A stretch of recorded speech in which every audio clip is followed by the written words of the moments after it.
Good evening all. ఈరోజు మా ఇంట్లో స్పెషల్ ఏంటంటే తెలుసా, chicken curry and white rice with lemon and onion salads అందరు పెట్టుకున్నాం, తింటున్నాం.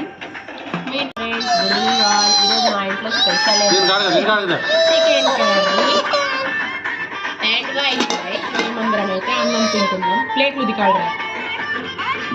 ఇది నాది ఫ్రెండ్స్, ఇది బాబాయ్ ఇంకా వేదు తింటారు. డాడీకి హాలిడేస్ అని బియర్ తెచ్చుకుండు. వేదు కూడా తాగింది ఫ్రెండ్స్. వేదు ఇంకో ఫ్రెండ్స్ అట్ట పిచ్చి పిచ్చి చేస్తుంది. చూడండి ఎక్కుతుంది బాగా, మస్తు ఎక్కింది ఫ్రెండ్స్. లంచ్ కూడా అన్నం తింటుంది. ఎట్లుంది కూర? సూపర్ ఉంది. కర్రీ బాగుంది. ఈరోజు మా ఇంట్లో స్పెషల్ ఇది. మీ ఇంట్లో స్పెషల్ ఏమో కామెంట్ చేయండి and like, share and subscribe చేయండి. ఈరోజు ఈవినింగ్ మేము హోమ్ టూర్ వీడియో అప్లోడ్ చేసినాం. ఆ వీడియో ఎట్లుందో కామెంట్ చేయండి, చూడండి. Okay friends, bye.